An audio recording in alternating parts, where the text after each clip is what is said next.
We have a very exciting edition of Have an Opinion for you today. We're going to talk about the Paul brothers because it's finally time we talk about the Paul brothers. We make our Star Wars bracket, and we watched an episode of Forensic Files, and I think it's time we talk about it. All that and more coming up on Have an Opinion.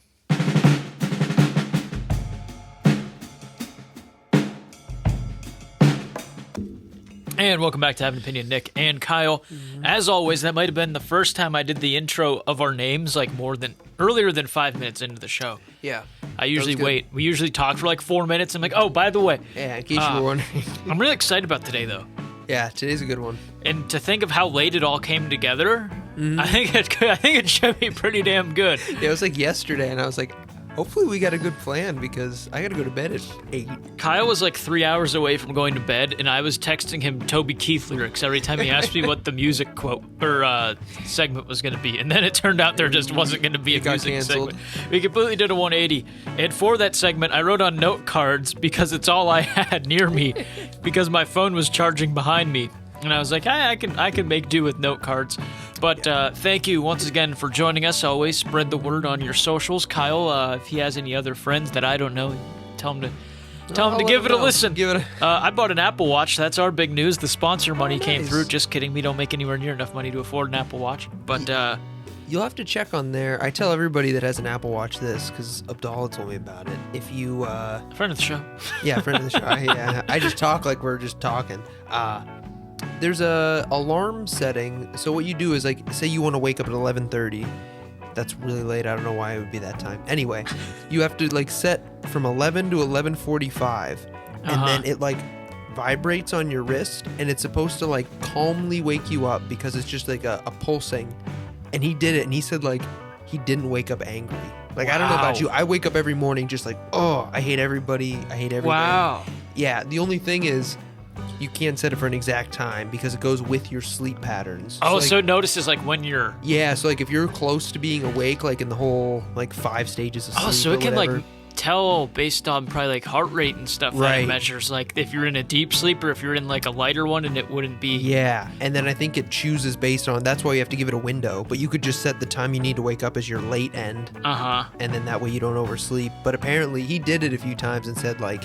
It was almost weird waking up like happy. You know what I mean? Wow. Like, I don't know if it's... I didn't know that was a thing on here. You'll have to look into it and let me know if you can find it. I'm gonna Google it the minute you leave. He said it's a real deal. He liked it. That'd be life changing because I wake up and I'm like, oh. Yeah, just like what do you have for me today? Right, yeah, exactly. There's nothing good. Speaking of what do we have today, Kyle, what are we drinking today? Today, Grape Nos, which I think was the first episode. Yeah, that might have been the first of this new season. But you've got something. But Kyle, if you listened last week, mentioned coconut berry Red Bull. I did. I'm very. And so now, I'm gonna have to. You know, I don't know. I think my You looked very alarmed. You're like, oh my God. He's really going to drink it.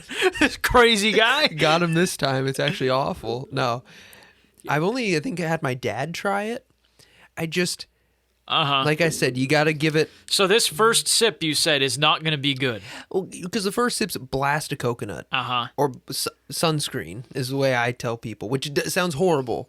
But the after flavor of the berry is a little sour. And so the way I think about it is you're not stuck with just, coconut flavor. You've got that berry. Right. Well, we're going to take the first sip. We'll see what happens. If you don't like it, I could just finish it and explode my heart. Yeah. Coconut, right? Boom. Wow. You wonder why they even mentioned the berry, because it's that much coconut. That was an experience. Someone called Jimi Hendrix. Holy smokes. But just... focus on that aftertaste for the first few. Focus on it's a little sour on the tongue, maybe. All right, like after the second one, I'm like, okay, we might be on now that we got the coating. I got lemon water here. I might not drink that until much later because I don't want to ruin the experience. Because I feel like the more of this I drink and it gets in there, I'm like the residue. I don't know if that's the right terminology, but we'll check in periodically. See what you think. I don't know. But speaking of checking in periodically, over the next couple of weeks, we're going to work on our Star Wars tournament. That's right. That we talked about last week. Probably not going to spend it. Actually, we probably will spend a decent amount of time on it this week. Because today is bracket day. And you could say, boy, what cool graphic are they going to throw up on the screen? Here's your damn graphic. There it is. For all of you to enjoy. Our graphic designer, a.k.a. my girlfriend, has a job. She's working. Yeah. Got an internship, too. She's working hard. Yeah? Really Nice. proud of her, but that means that I will be making all the graphics, which means we might as well just be writing on here. So that'll be here, and we don't have a producer or anything. I literally hit record, and then we start going. So if anyone's interested in an unpaid hour of work where you get to listen to this 2 days before anybody else as your only benefit, please let me know. My phone number is... just kidding. In case I ever become famous. I don't feel like changing my phone number, so I don't want to have to even do that if I'm a millionaire. But here we go. That's good. We have our bracket. I'll hold it up for you at the end. I'll put each matchup at the bottom on the lower third. Oh yeah, there you go. That I've been throwing on, and then we'll show the whole bracket at the end. So bear with us. So we are at, what are these? These are both the 1 seeds up here. That's what I figured. Like, all right. It's like, well, wait a minute. Uh-oh. Did I mess up? Well, uh-oh. Amateur hour over there in Burgerland. I did 1 through 16. So I can just, when I say my number 2, you could just put that as a number 1. Mm-hmm. And then when I give you like 1 versus 16, 2 versus 15, you could just think of that as 1-8, 1-8. Okay. I'll let you can. We'll figure it out. We're not a professional production. Yeah, I figured if you want to make 2 1 seeds, cool. If not, yeah. So let's start over on this left side. Yeah. Who do we got? Number 1, I put Sidious, and I think we both kind of talked about that. Palpatine, Sidious. I'll put the Emperor. Oh God, I can't put my hand where I normally would put my hand to write. So this is gonna be. My handwriting's not bad, but this is gonna look horrendous. Gotcha. Who's he scoring off against? So I had to scrape the bottom of the barrel to get 16 people. Kyle did this, and he just said I made my bracket, and then I'm going to look at it, and we might move stuff around, I guess, is where we're going. All I did was rank 1 to 16 on my iPad, and so, like in here, I have 1 versus 16, but it's just rankings. I don't have any further rounds. So I put Snoke for 16. Oh, because God. that would, like I said, I had to scrape to get names. You'd be surprised, but there's about 12 solid lightsaber folk. And I then just hope Kit Fisto's on here. Oh, I just really hope and Kit you're going to Fisto's love where on. he's at. I look at Snoke as the biggest joke. Yeah, biggest joke in the series. The fact that he was set to be... Like, they teased him in The Force Awakens, number 7. And remember, he's talking...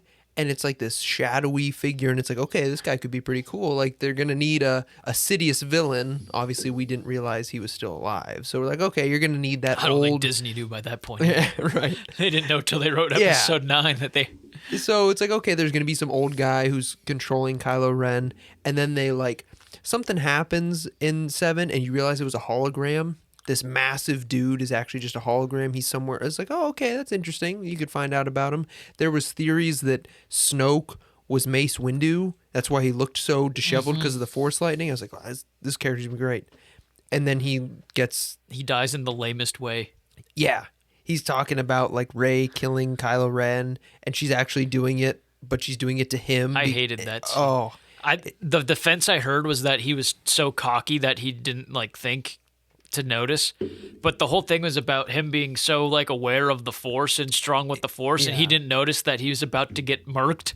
Yeah, and why I hated it. Yeah, why is everyone that's so I guess I get the counter argument, he just got too cocky and but that's such a dumb way to kill a badass kind of off. If they make him cocky, make him be fighting and he gets duped, not make him sitting there and he just. That was the other thing too. He doesn't fight anybody. He doesn't get up. I think he chokes Rey maybe. But yeah, I never understood that in Star Wars in general. Everyone knows the Force so well and knows all the characters, and then they still put their trust in you know what I mean? Why? I don't even know. I don't even know why he dealt with any of those people. He could have just been on his own and been powerful. So I put him as the worst. So my 2 versus 15 or the second 1 versus 8. Yoda, which I think we agreed. I think basically, yeah. 1 and 2. A prime Yoda. Yeah, prime Yoda. Episode 3 Yoda. 15, Rey from the new movies. Ray Skywalker. Ray Skywalker. R-E-Y. Not R-A-Y. Not Rey Mysterio. Yeah, like every other Rey. The other thing, too, I didn't think about sides of the bracket, which, I mean, we're not voting on this necessarily today, but if we realize, like, man, everybody on that side's great and everybody on that side sucks, we can flip it. Well, we can already have Yoda come out of this side if it sucks. So. Just have Yoda. I don't need to see anybody else. He just wipes everybody. Any discrepancies on that one? No. I think she's pretty unanimously bad. I like the character. I don't... Actually, I've only seen, like, the sequels once or twice each. I don't mind Rey. She's not my least favorite out of the new ones, but I don't think it would... Depending on who else you put in here, I don't think there's many people that you could name that I think she deserved to be higher than. Right. What was I going to say? I think my biggest gripe with the sequels, and we've talked about this, is that there's not enough lightsaber scenes. So it's like, you see her and, like, she's kind of a rookie in the first one, and then she's okay in the second one, even though there's really no 1v1 fight. And then in the third one, she fights Kylo Ren, who I don't hold in very high regards either. So it's like, how do you rank either of them? But what about her scene in Episode 8 with Luke, where she's... Oh. Dun, dun, dun, dun! Yeah. You know what? Swap her and Yoda. Put him at 15. All right. We don't like the sequel, so if anyone really likes the sequels, I'm really sorry that you have You're to not hear going to this. like where Kylo You're Ren's entitled at. to your opinion. This whole show is about agreeing with people, like listening to others' opinions. Oh, yeah. We hate them. If you like them, and that's your thing, that's cool. But I'm just preparing you. You're going to hear some jokes, and you might get triggered. That's a good warning. After we made fun of her for 3 minutes. Number 3. Now, this is, I think, our, like, 3 through 6. I mean, we touched on all of these, so, like, if you debate me if you want to. Mm-hmm. I said Obi-Wan for number 3. Not Ben. Not bad at all. I mean, you're going to see... Not Ben, I said. Oh, not Ben. Not old man McGinnis. No, not Ben Kenobi with his hold the lightsaber parallel. Poof. Number 14, just edged out Rey, Kylo Ren. I think he's the best sword fighter out of the new movies.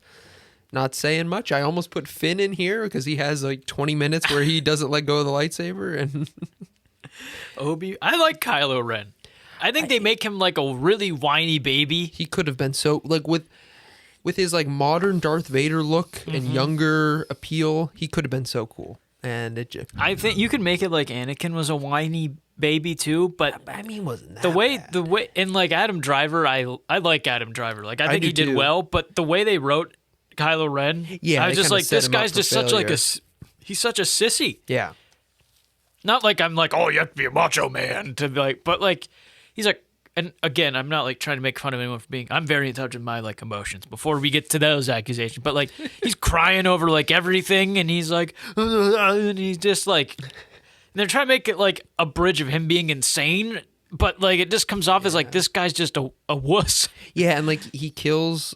Spoiler alert for episode 7. He kills Han Solo, who's his dad. Which I guess that's not such a terrible twist, but and it's like, oh, okay, like, wow, he killed his own dad in the fight. And then... That was spoiled to me in the hallway. Not 7th grade, episode 7. Oh, yeah. Spoiled to me in the hallway, sophomore year, I think it was. Sophomore, junior, whatever it was, at high school. It might have got spoiled for me, too. Something you don't know who you are, but I know who you are. And you and all your steroid buddies can inject each other in the butt with your syringes, but I'll still kick your ass if I ever see you for ruining this movie. Wow. I don't think I know who it is, but I'm terrified. I went to school with you. Any issues with those choices? No. All right, good. Oh, moving on. Number 4, Darth Vader. This is tough. Obi-Wan beats Anakin when they're younger. Vader beats him when they're older.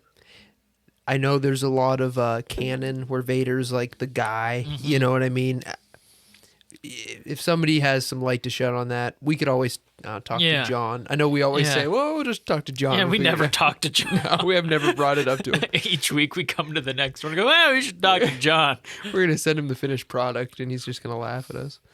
Number 13, ahead of Rey, ahead of Kylo Ren, ahead of Snoke, Kit Fisto. Yes. He made it.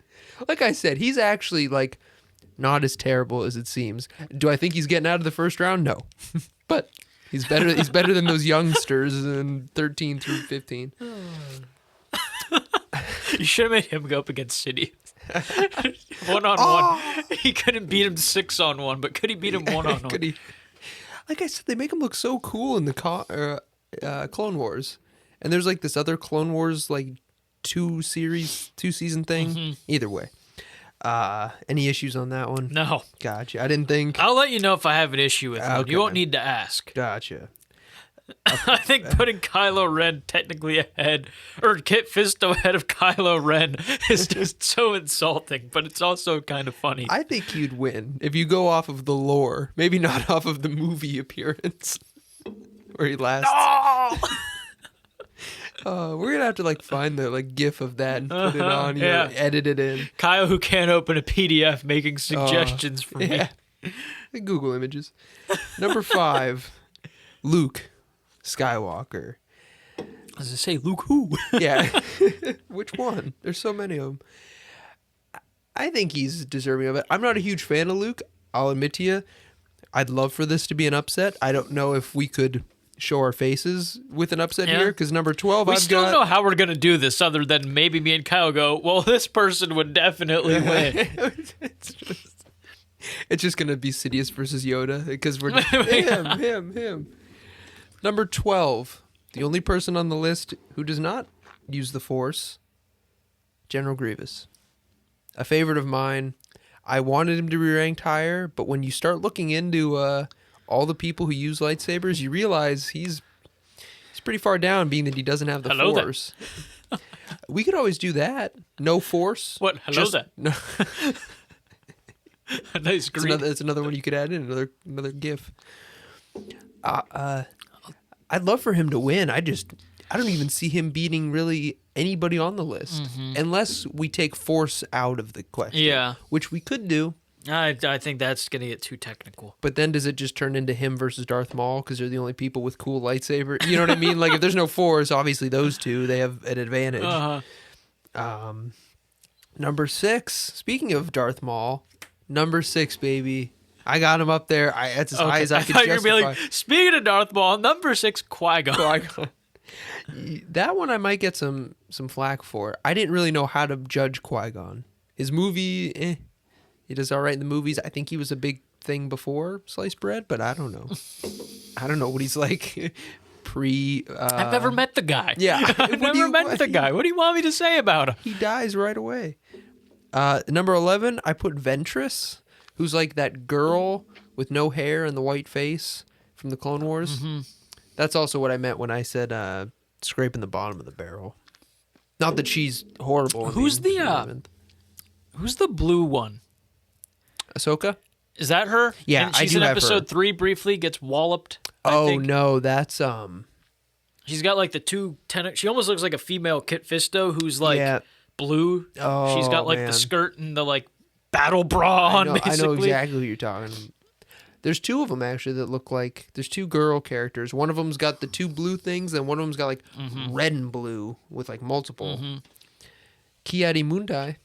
He's the dude with the really tall forehead and skinny head, but that's because did you ever have those tactics? The little like you click them and then you shoot the gun. Yeah. I have just about every Star Wars character imaginable in those toys. That's awesome. Yeah. I don't know her name though. I'll have to look it up. I spilled Red Bull. It looks like I tinkled myself. Classic, oh man. Classic blunder. Darn. 7, I've got Mace Windu. That was another one I didn't know. How do you rank him? Just behind Darth Maul. He should be the 3rd seed because he cuts off Jango Fett's head right in front of his kid. Right. No remorse. That's a good point. He doesn't have any He's remorse. like, He's dead. 10, I put Ahsoka from the Clone Wars. I hope I'm spelling half these right. Oh, no. Is that A? That's AASOKA. I don't know what that K is. It looks like an R, but... I put AHSOKA, but I don't know. We know if who that's we're talking right. about. Yeah. Ventress, I did all E's and 2 S's. I can't see how you did it. I voted right. like you. I wrote it. Is that CE? It says VENTRICE. Ventrice. Yeah, Ventrice. Yeah, I'll leave it that way. That's going to make somebody unhappy. Big John. Believe it or not, I haven't had to spell many Star Wars character it's- names in my life. I don't even think I spelled Grievous right. Plo Koon. That's another one. But he's not the girl character you're thinking of. Luminara, not the one you're thinking of, but that's another girl character who's a Jedi. Oh, let's go. Who was the blue lady in Star Wars? We'll see what we get. Oh, the one time Siri doesn't listen to me. You know what? Carry on. All right. That was 7 and 10. We got one more round. These are not the droids you're looking for. That was just bad. I have Count Dooku at number 8, Qui-Gon Jinn at number 9. That's what we got. All right. Now we tuck that away, and we'll talk about it. That might be my favorite first round matchup. And that's Dooku and because Qui-Gon. Dooku was. There's a your Jedi. bracket, kids. Right there. It's probably all spelt wrong. The camera's probably blurry because the lighting down here sucks. I think that's why we've established that we're out of focus almost every episode. Because it looks fine on the laptop. Not that I want to make more work for you, but you could always just put a picture of each person in their slot over the words. Oh! You can handle that. You just send me a picture. Let me know. I don't know if you've noticed yet, but I wrote Liam Neeson instead of Qui-Gon. Did you? Yeah. I wonder why you wrote so much. I was like, did he really write Qui-Gon Jinn? No. I wrote first names and last names down there. Not QGJ. That's what we call him. Who's we? As Jinn fans. Oh. I'm kidding. Gin and First juice. round exit. Snoop Dogg. Oh, that's awful. That was the worst 10 seconds in this show's history. There's been some bad ones. That's reassuring. I like that bracket. Looking at it now. You know what I was thinking? Why don't we, not like I was joking about just like tucking it away, but why don't we leave it, maybe send it to our friends, think on it, and then when we come back next week, we can adjust and debate. Yeah. I mean, I like some of the matchups here, though. Obi-Wan Kylo Ren's kind of interesting, even though it's like a higher seed and a lower seed on yours. Luke Grievous is good. Yoda Rey's interesting to me. Yeah, like I said, if there's no Force there, or depending on the Dooku and Liam Neeson, my boy. I think Kit Fisto Darth Vader is really the sleeper of the first round, though. I think when you look at Liam, what would that be? When you look at a 13 seed upsetting a 4 seed, that happens. Grievous the 12-5, 7-10. The cocky Ivy Leagues or the cocky ACC team and the Ivy League team that they take too lightly. That's right. Oral Roberts. Oral Roberts. Let's move on. Yeah. Do you want to do Jake Paul or do you want to do Forensic Files? Whichever. Don't put the ball in my court. I already passed it. Why don't we do Jake Paul? All right. Well, and now there are timestamps at the bottom for YouTube timestamps. They're in the description, and then it should be broken up on the scroll bar down there. The scrubber. I've noticed those. Those are good. Should be down there. We started that last week. Jake Paul, again, making news. Logan Paul boxes Floyd Mayweather. That might be this weekend. I think it's next, actually. Oh, wait, that actually happened? I didn't know it's that gonna was happen. like confirmed. No, it's confirmed and everything. See, that one just stinks because I don't like either of them. Mm-hmm. I'll get into that too. But so that's about to happen. And now in August, I believe it was August, Tyron Woodley is going to be boxing Jake Paul, the younger of the Paul brothers. And of course, we're going to talk about it because we should. So Floyd Mayweather, Logan Paul. We'll start with that one because it's sooner. Yeah. I don't want to spend too much time on it. I'm very conflicted. I know you just said you don't know who to root for. Yeah. Part of me wants Floyd to win just so Logan Paul can't be like, I just beat the best boxer of all. He basically, I think, said, I'm going to beat him, retire so he can't get a rematch, and then retire as the greatest boxer of all time. Yeah, Few problems with that one. Yeah. Because, A lot of and again, I'm not going to be like, if Logan Paul doesn't win, it's not impressive. Right. You have to consider, though, he's about, 6 inches taller than Floyd. Sure. Logan Paul's in his 20s. Floyd Mayweather's probably mid-40s now, maybe closer to 50. I don't know how old Floyd is, but I know he's over 40. He's north of 40, because I know when he fought McGregor, I was like, he might be too old. Right. Couple things to note with that one. Logan Paul has better odds to beat Floyd than Conor McGregor ever did. Are you serious? Yes, the betting odds for Logan Paul to beat him are better right now than they were at any point for Conor McGregor to beat Floyd Mayweather. That's interesting. I would. Conor McGregor had like 2 good rounds. Mm-hmm. That was Well, he played into his trap because McGregor's stamina is known to not be that good, so he just let him win a few. They got the entertainment value of the comeback story, and Floyd just picked him apart for the last half of the fight. I could bet that's probably how this one's going to be too. I think Floyd has basically said, I control when this fight ends and begins, basically. Yeah. He's 44. Okay. By the way. Yeah, I thought 50 sounded too much. I think he might have been 40 or about to turn 40 when he fought McGregor. I would say it's been a while. Because that was in 2017. Yeah. Which is 4 years ago now, so I think he was just turned 40. Right.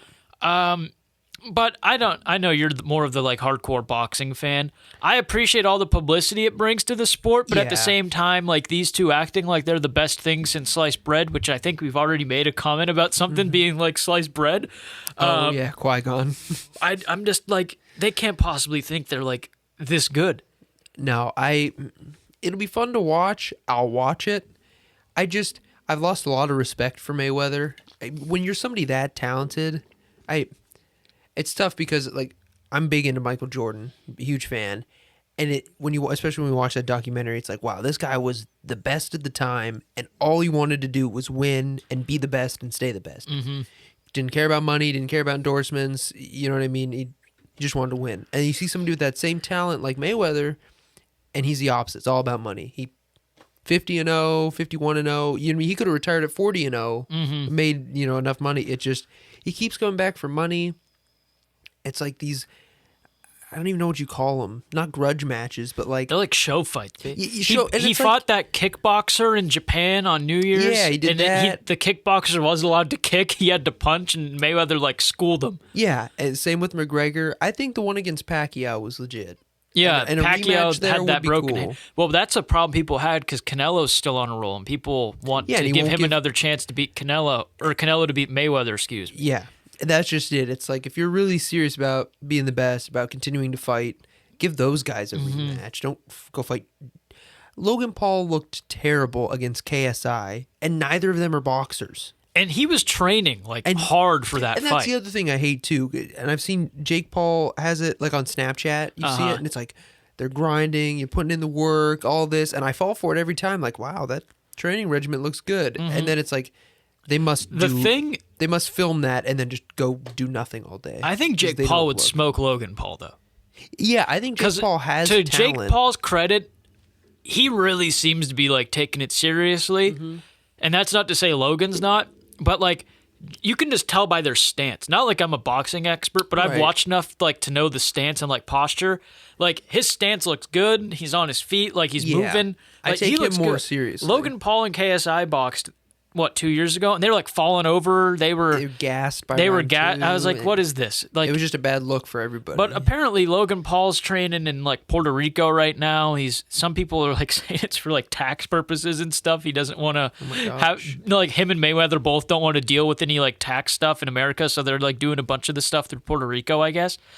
But it's one of these things where, say Logan Paul does win, I'm not going to go to bed pissed off. Like, when Ben Askren lost to, there's a fly down here. When Ben Askren lost to Jake Paul, I was pissed. Mostly because I watched a 6-hour event and there was about 30 minutes of boxing. Yeah, and I watched about 3.5 hours of concerts and 30 minutes of boxing. Yeah. Also, Ben Askren had a replaced hip. Ben Askren was a known wrestler in MMA. Yeah. He was a wrestling-based MMA fighter. His stand-up was never good. No. Even pitiful maybe during his UFC run. And I like Ben Askren. Like, he was like, yeah, I lost. Like, big deal. Yeah. I made a ton of money, and now I have a wrestling academy that I'm going to make money for the rest of my life. Yeah, and that's the other thing that, like, I don't like out of this is after every fight, whoever it was, like, even McGregor, it's like, well, we made a lot of money. Oh, we achieved what we wanted. It's like, see, that's, like, imagine... This... I've had an analogy. This is the only reason I'm cutting you off. I've done such a better job of that today. I've had a reminder in my phone from when we talked about this. Yeah. And I've been so excited to share it. Jake Paul beating Ben Askren would essentially be if I won a 3-point contest against an NBA player, but that NBA player was Shaquille O'Neal. Right. Where That's it's a like, great analogy. you're like, oh, cool. Like, yeah, he beat an NBA player. Oh, it was Shaq? Yeah, a guy who never shoots three. Like, the guy who made one in his whole career? Like, he Yeah. beat him? Like, oh, okay. Like, Right, it's the same. and again, Ben Askren took the fight. He knew what he was doing. He talked some shit. Like, it's on him. Jake Paul Right. looked kind of good there. You can say it was thrown because Ben Askren was live. Whatever. It's in the past now. I was genuinely upset, though, because I almost want to say I like Logan Paul. Logan Paul, I like his podcast. I Like, used to he like seems him to on have matured a long way I do think from that, when he yeah. was in, like, the Suicide Forest. We might get demonetized, not that we make any money, but you can't say that kind of word on YouTube without facing the repercussions. And rightfully so in some cases. I think he's matured a long way, but I think just so. have that horrible feeling that if either one of these guys wins their next fights, it's just going to be, we're the best ever. Especially if Logan Paul beats Mayweather. And you can, and again, it comes down to, yeah, he's bigger. Yeah, he's probably stronger at this point. Yeah, Mayweather's one of the best boxers of all time. Right. But he's still old. He hasn't fought in a while. He's a lot shorter. Yeah. And like, if that were me and I beat him, I'd be like, cool. And again, this is a big ask, like a big statement coming from a guy who can't imagine being in that situation. Mm-hmm. But if I beat him, I'd be like, well, what did that prove? Like, I beat a guy I have a ton of size on who might have been one of the best, but I'm so much younger than he is. I'm so much bigger. Like, it would almost be embarrassing to me if I did lose. Right. That's exactly what I was going to say. One, I think if Mayweather wins, it'll be because he dances around, plays defensively, does his thing, which is fine. I mean, that's his thing. Yeah. I'm not one of those people who hate him because he's really good at defense. Plus, I like defense in boxing. I think it's, I don't know. When you see somebody like making a guy miss constantly, getting in his head, I think that looks a Like little bit. that one gif of Ali in the corner. Yeah, He when just he's misses. dancing. He just Yeah, like, that. Which I mean, I hope and that not- caught me in the camera because I really made a got- nice looking face there. Oh, I see the fly. Yeah, he's a bastard. It's June 6th is the fight, which is this Sunday. That's what I was looking up while you were talking, the fight. The other thing that I don't think that'll come out of this, how do I want to put it? If Logan Paul wins, you just beat one of the best boxers of all time, and then you either retire, which looks lame because you're young and it just doesn't. Yeah, I don't know. I think it looks lame. But then, what happens if he beats Mayweather, gets a fight against somebody real, a real boxer who's like currently boxing? Say Canelo Alvarez. Not that that's gonna happen, but just say he fights somebody who also fought Mayweather in the weight class and gets smoked. You know what I mean? I think that's a bad look too, because then it's like, yeah, you beat Mayweather probably because he landed a lucky shot. He's huge compared to him. Yeah. And then you go up against a real fighter and lose. I don't like the publicity fights that much. I also think too, like, imagine if you were like a diehard Mayweather fan. They fight, he wins or he loses, and after the fight, they both hug and say something like, "Yeah, at least we raised a ton of money." You're like, "Man, we broke history tonight." And it's Yeah. like, what? Like I when just- him and McGregor were like all buddy. Exactly. It's like, I just spent how many months getting amped up for you two to hate each other and fight, and then hugging, fine, good game, sure, but now you're friends. Yeah. It was all like, you just admitted it was all for show. Like, oh, nothing makes me more upset than Yeah. when people don't take it seriously. And if we move forward to Jake Paul, Tyron Woodley. yeah, now do you know of Woodley? I'm not a big UFC guy, but Woodley I heard, was a champion right, in the UFC. and he better stand up than Askren, right? Like, this is going to actually be Yes. a fight. Okay. So again, I was a very casual UFC fan when Woodley was good. Basically, Okay. The first, I think maybe the first or second fight I saw of his was when he lost his belt to Usman. Okay. The foot stomp guy, as you probably know him because you're more of a boxing guy. I think Woodley's now lost 4 or 5 fights in a row. His contract ended. People are like, this is just kind of like sad now. Oh, okay.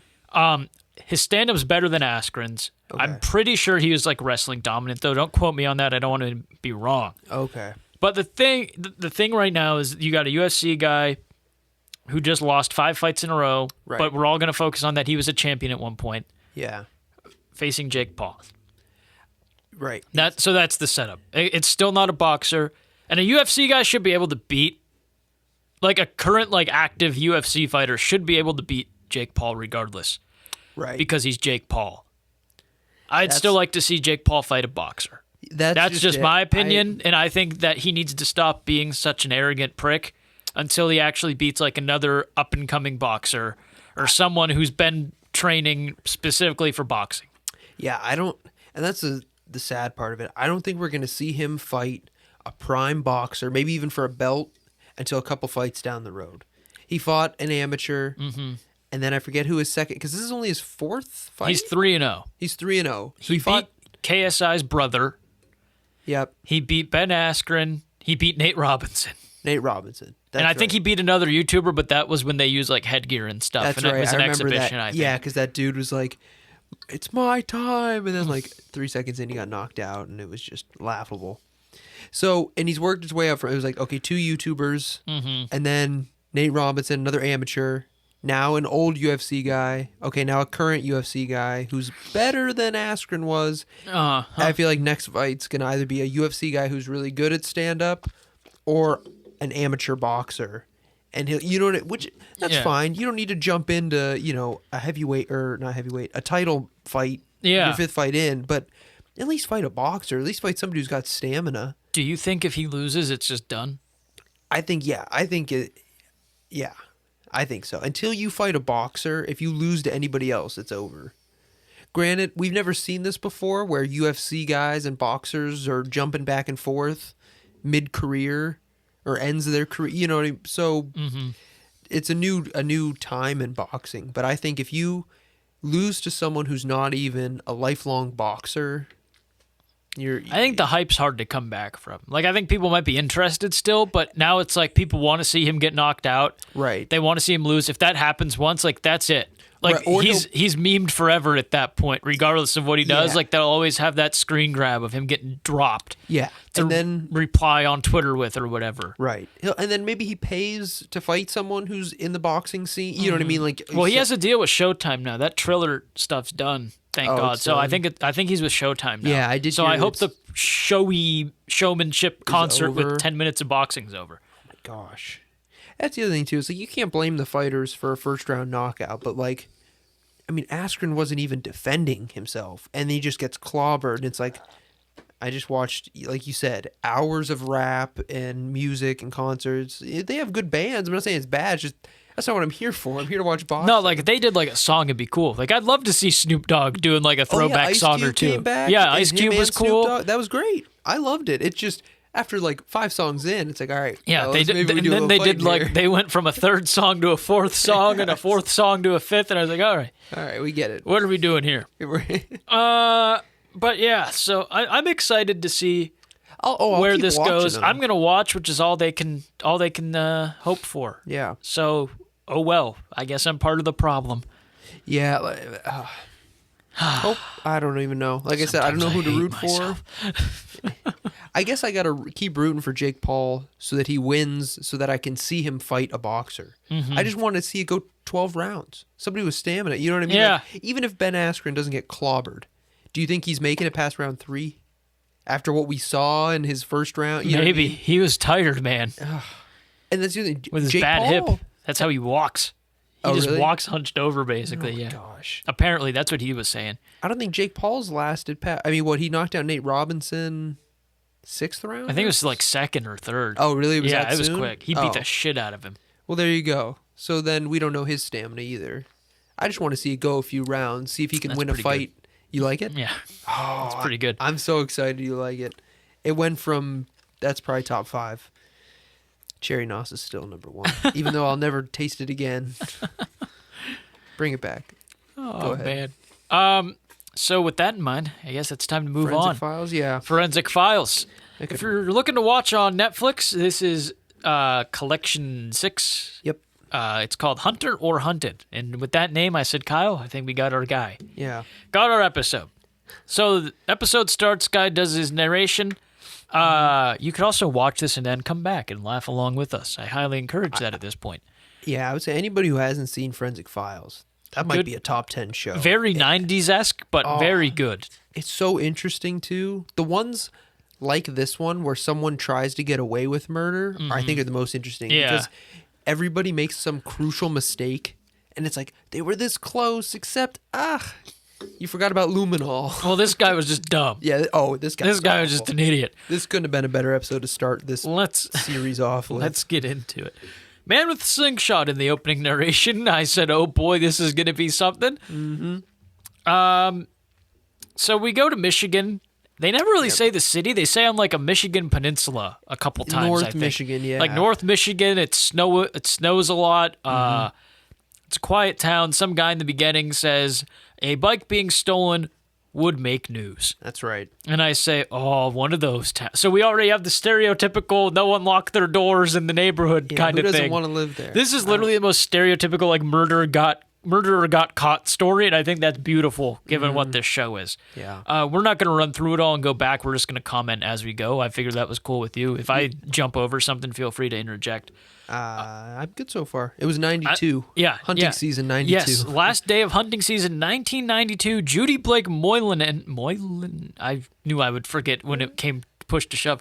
Right. Judy Blake Moylan goes walking with her dogs. She had 5. I wrote that too. I was like, oh my gosh, how did you... That's the first key that like, all right, somebody didn't just accidentally shoot you on a hunting accident. 5 dogs running around. Are you kidding me? Continue. I wish they said how big they were, because they had them obviously in the like reenactment, but I'm like, did she have like 5 like huge dogs? Well, and then I'm thinking like, it wouldn't be 5 chihuahuas with no leash. Yeah. Come on. And the dogs ran home, or you know what I mean? They ran back to the house, so I assume they weren't on a single leash. Yeah, that was their thing. They said the dogs went home, but Judy didn't. And I was like, oh man. Dun dun dun. So I think it was her mom finds her, her mom and sister, somebody. Yeah. Find her, but they can't find the bullet. Right. So we know a woman was dead last day of hunting season, 1992.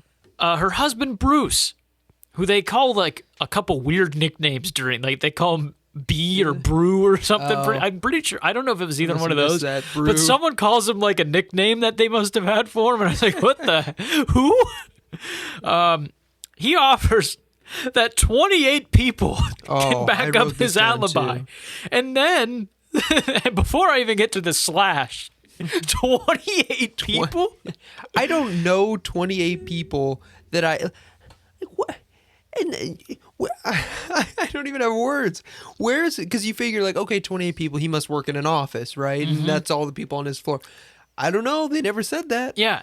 They never said how he like backed up 28 people. And I'm thinking like, even if you do have 28 people, I'm only telling the police 10. Yeah. I mean, how suspicious do you want to look? Yeah, I got 30 people behind me. And I didn't even think of it. It's not an odd number. 20, it's an even number, but it's such a weird number, a weirdly odd number to give people. So many people. Unless he just listed them and that's how many there were. I but guess. It never says that, so it's up for interpretation that like he just said, I have 28 people that can back it up. And they never clarify if it's work or not. It had to have been work. Yeah, but they're like, he had an alibi from 8 in the morning to 6:30 at night, and he had 28 people that could allegedly vouch for him. But Bruce isn't smart, is what it comes down to. Yeah, and this is the first part where he's not very bright. No. So, the police go. He was oddly upset that his wife Judy didn't wear orange into the woods because he told her wear your orange vest because it's hunting season. Right. And apparently, like, if someone shot my girlfriend in the woods and she was dead, right, I would be pissed, as you might hope. And maybe if like I encouraged her to do something that could have prevented it, I would have been like, I wish she would have, whatever. Sure. But I wouldn't be hampering on the point. Like, if she died in a bike accident, I would be like, I told her to put air in the tire. Like, I wouldn't be like flipping out about it. But apparently the way they frame it in this episode, he was like, pissed, like beyond pissed that she didn't wear orange, and he kept complaining about it. And as soon as I heard that, I'm like, you're already letting him know that you don't like your wife. You know what I mean? Like, if you're that angry that she didn't wear orange, like, if you're trying to get away with it, don't. She's gone. You don't have to be angry at her anymore. Like, you know, that's the other thing too. Watching the show for anybody who hasn't seen it, especially because it takes place in the '90s and there's so much avoidable issues these people run into. It's like, how long did you think on this? Because not that I want you to get away with murder. I don't want anybody to, but like, yeah, save that for Shonda Rhimes. I think she's in charge of that show. Oh yeah, yeah, you're right. At least try. You know, like at least think some of it through. Yeah. But yeah, that was the first thing I was like, all right. I mean, you already look suspicious if that's what you're angry about. Not that your wife just got shot in the woods. Continue. It's you're doing a good job narrating, and I'll just jump in with my anger at Bruce. This is where it just goes. He's just a dumbass. When they first introduced the husband, I never want it to just be that straightforward in one of these episodes. Mm-hmm. And sometimes, like, they'll do half of the episode, and they'll be like, but, like, this happened, and so they wrote off this person. Yeah. But you know it's him, because they never interview him, because usually they interview someone if they were, like, a suspect, and then they'll interview them at some point once they get written off, but they never interview this guy, and everyone's just dunking on him when they talk about him. Like, it was him, wasn't it? That's the only thing that sucks about these shows is, like, it's only 30 minutes, so they don't have time to build a huge twist ending. And it's like, well, if her husband isn't even on the show today, he's and if probably they're not in jail. interviewing the person, it's pretty safe to assume they're the person. Once in a while, I've seen them interviewing them, like, in prison. Yeah, like or they at take the him end of the episode, like grieving. Yeah. So dunking on him. Nobody liked this guy, by the way. So everyone's just talking, and it gets really funny in the sense, not like she's dead, and I don't want anything to be disrespectful to this Judy woman, but it becomes hysterically funny just how stupid her husband was, and how everyone's just like, what the hell is wrong with this guy? So yeah, he's mad she didn't wear orange. And then we start learning that he was flirting with her friends before she was even dead. Yeah, and then like just after she died, like, and after making she advances towards these women. So the first one we meet is Leanne Wisaki Jessup. Yeah, she's briefly there. Leanne is not the glasses. main. No, not she the had main like fling. She had the short haircut. Yep. Well, actually, they both did, but she had more of like a bang. Yeah. I know which one you're talking short about. haircut. She's in there for like maybe 30 seconds. I think they interview her once or twice, and that's it. Basically, to set the narrative that he's sleazy. Yeah. So he flirts with her before Judy's even dead, but Gail Lampinen is the main target. She is like target acquired. This is who Bruce wants to go after, right? Right. Like this is who he wants to leave his wife for. Also, they have a newborn baby. Yeah, we never mentioned, and they never say what happened to the baby. No, they don't, and there's no interview. They never with the say baby. like they never say like so and so to. I understand not interviewing him, the baby. I don't know if it's a boy or a girl. I understand them not interviewing the child because it sounds like she was an infant when this happened. So they can be like, "Oh, my dad was always really nice to my mom. Like I could never have seen it coming." Yeah, they but don't know. You know, you might think like there's a spiteful like I never got to know my mom because of my dad or something when they were growing up. Because this was like, I think this episode came out in 2006, I found on IMDb. So it was like 14 years later. Oh, okay. But yeah, so after flirting with Leanne, this Gail Lampinen got a personal letter from Judy herself about the problems with their relationship, which is weird enough. But then the kicker comes in. Man. And again, I'll chime in at the end. Bruce is an idiot. Okay, let's just get that established because Bruce. There's like 5 things that he does that make you just. In this note, this is not paraphrasing. This is a quote. Yeah. It says, P.S. Bruce is great in the sack. Yeah. So, Bruce is great in the sack, says Judy to her best friend in a note about how she's having marital issues. Yeah. So, and it's one of those things like, all right, you got to at least look at it from his perspective. Like, okay, what's Bruce trying to do here? Does it make sense? So it was like a big box of old clothes. And apparently they had said like she had only met Gail in passing. So it's like, okay, she's probably not going to write a note to Gail. I forgot about that point. Right. Yeah. And so it's like, okay, this note was just thrown in the box. Oh, okay. She wrote a note. Who knows who it was sent for? Fine, it's going to Gail. It almost makes sense that she just happens to find it, even though we know that Bruce wrote the note, wrote that he was good in the sack so that Gail would like him more. But it's like, okay, everything works. And then, why would you... you have such a detailed note about your marriage going south, and then, oh, P.S., he's great in the sack. Like, instantly, the second they read that, I was like, Bruce wrote that note. And it's like, what? That's what I just don't understand. Like, what? It just made me angry. Again, I don't want him. I don't want him to get away with it. It's just like, how do you overlook something? It was, I think that part wouldn't have been suspicious had he left off the part about the whole good in the sack. Oh, found a note. She could have then took it back to Bruce, took it to the other friend who maybe it was titled for. Criminal, the forensic handwriting people wouldn't have gotten a hold of it if no one brings it up that it's suspicious, and because then later on in the episode they realize his writing isn't the same as hers. Yeah, I was gonna get to that in a minute. And you can tell that like he wrote an old draft on top of it, which that's an honest mistake. Who is gonna tear off a piece of paper and be like, wait, there's indents, I can't write on this page, you know? But it's just Bruce is dumb. It all comes back to Bruce is dumb. That's strike two. Literally, here's a note that he's trying to pretend is from his wife, saying, boy, my marriage is going south, like things aren't working out. Yep.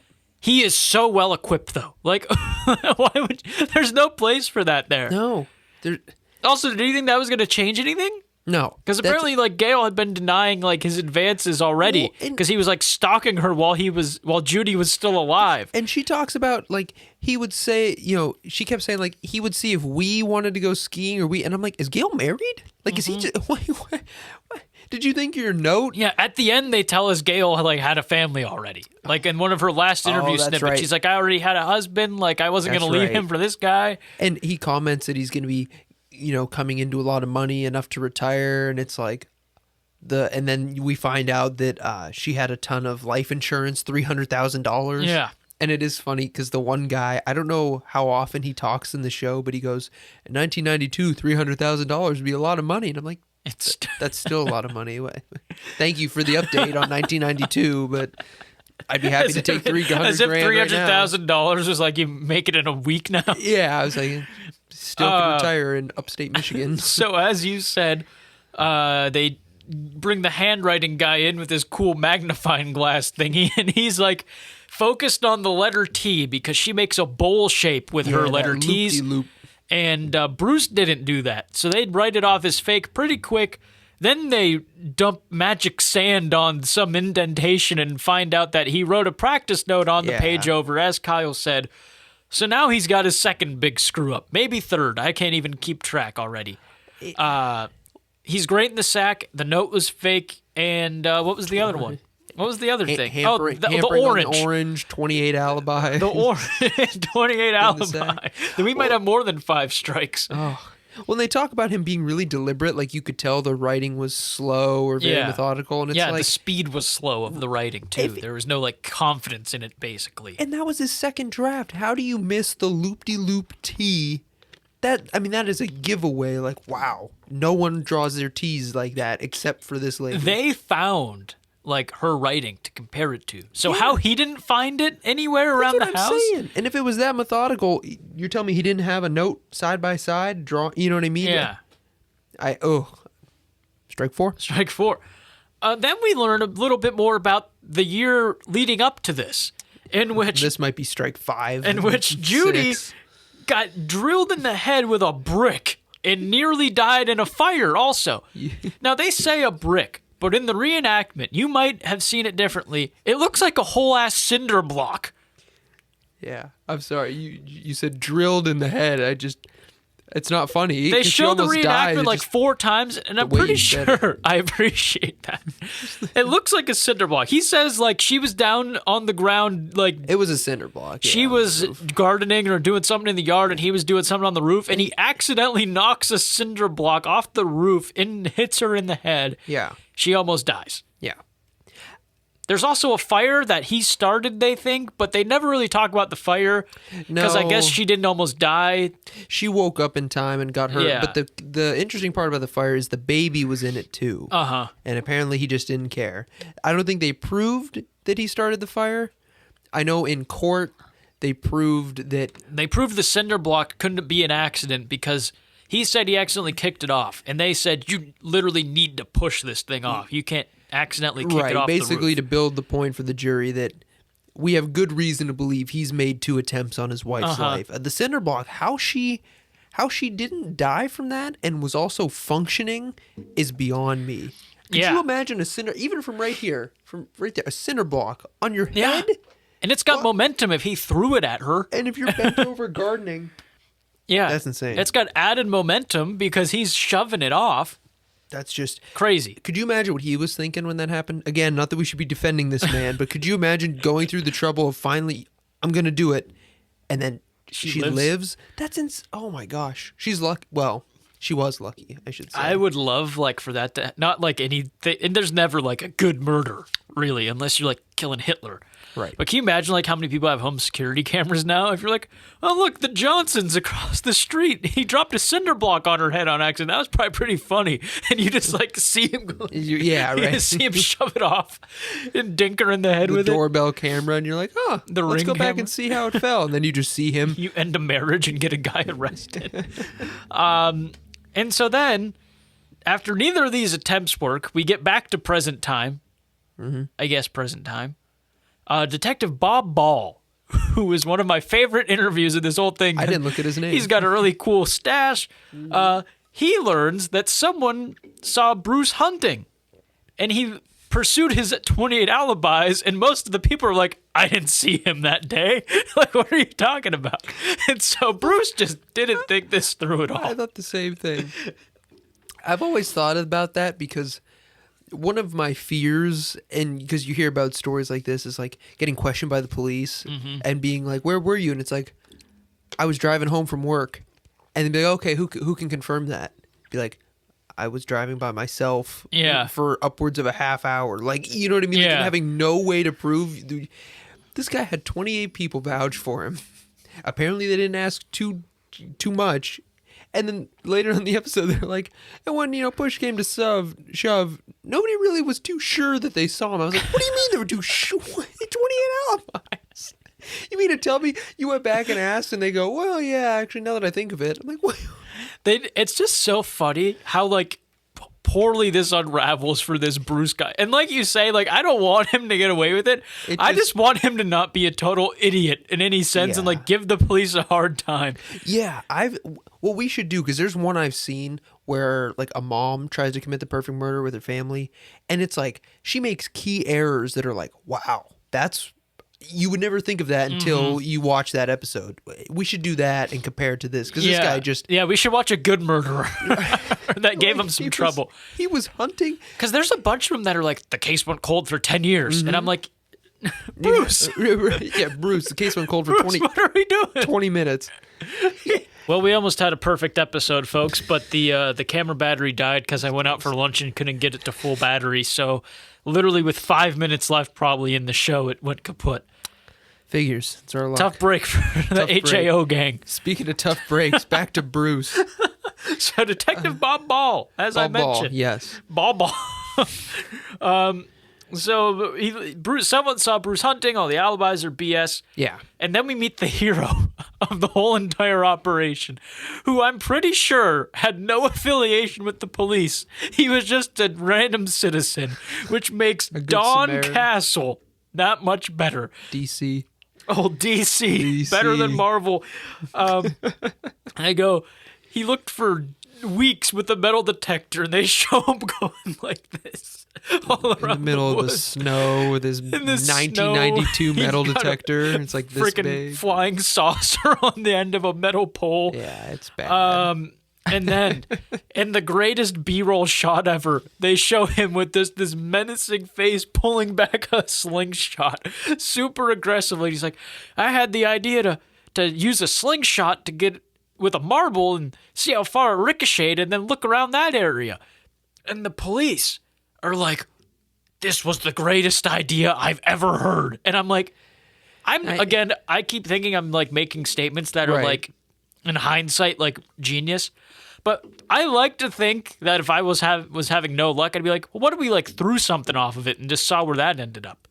Right. I like to think it wasn't like that hard of a thought process. And the cops like, Don Castle was like the man for this idea. Like, if Don Castle didn't exist, we never would have found that bullet. And I was like, we'd still be looking for that bullet. I was like, how? Well, that's never happened before. You never lost a bullet in the woods in a hunting accident. Like, I feel like for this to be the revolutionary slingshot method, I feel like you would have done that before. And I'm pretty sure, because he shoots marbles off a tree, the marbles ricochet, he goes and metal detects where it landed. That's a good idea. Makes, like, again, hindsight, makes perfect sense.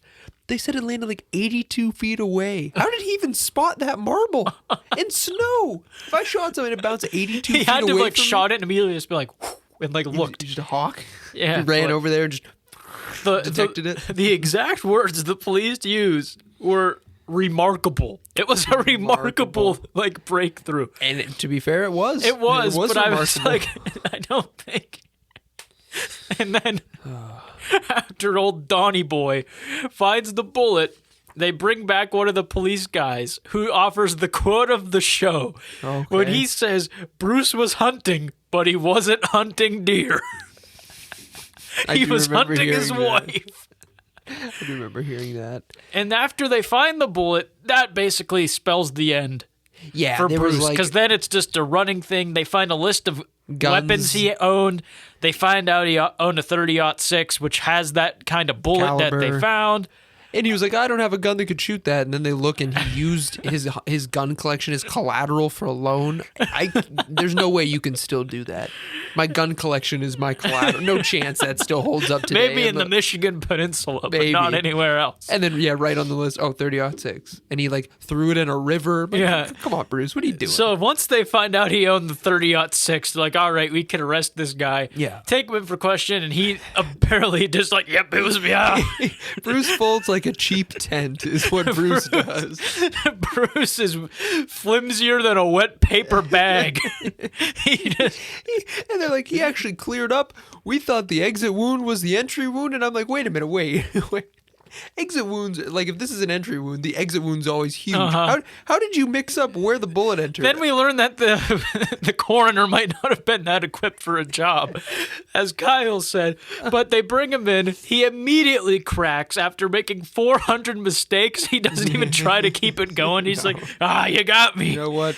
And then, he starts like the way they phrase is like, and again, it's not like exactly, but he's basically like, no, that was wrong, man. Like, this is how this happened. And like, he was like being really cool about it and just like giving them everything they wanted to know and just like telling them where things were mixed up. And like, he's like, I actually just threw the gun in the river.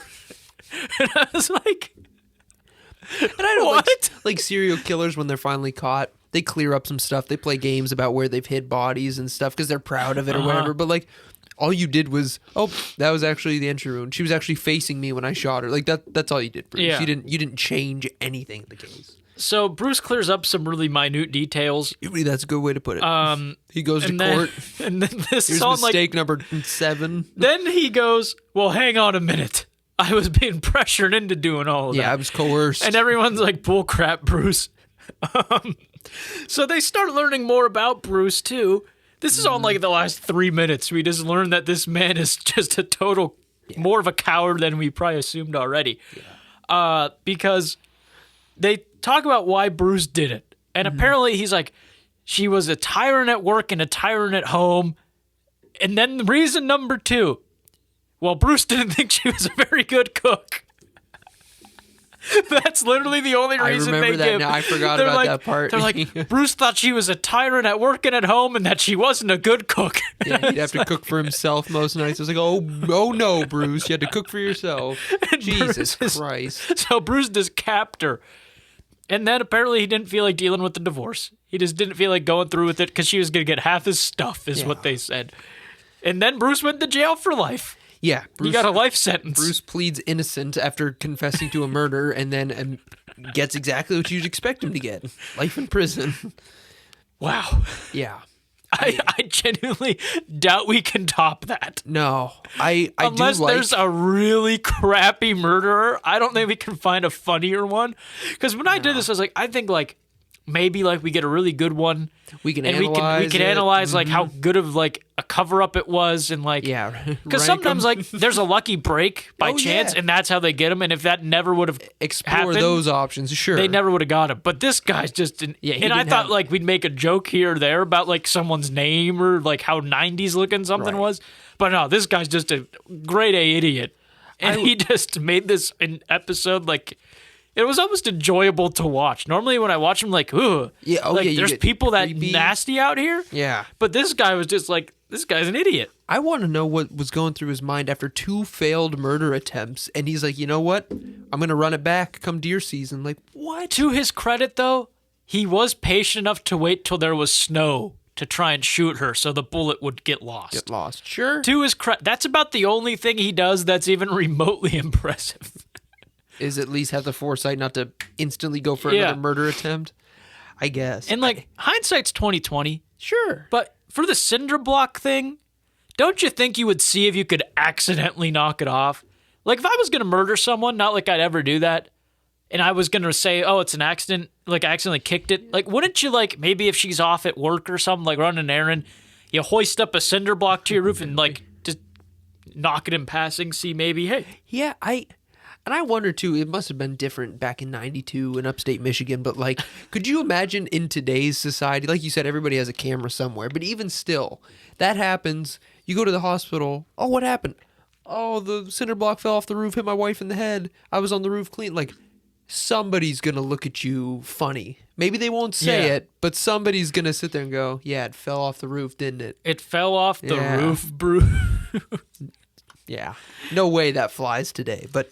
And then somewhere at the end of the episode, Gail Lampinen's like, I had a husband, I was never going to leave. Yeah, Bruce had because really, no shot. The main reason he ended up doing it because he wanted to get with Gail. And Gail's like, no, Bruce, I barely know you. You make everyone uncomfortable, Bruce. No one actually likes you. So... that was Forensic Files. That was good. And damn it, I almost wouldn't mind doing this every episode. I think we should do this often. This is just ridiculous.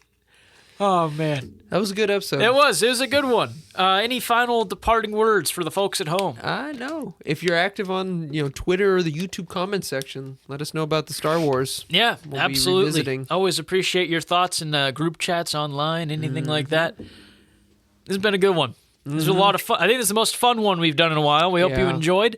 And we will see you next Friday at noon, just like you can always assume you can find an opinion Friday at noon. We'll see you next time, you freaks.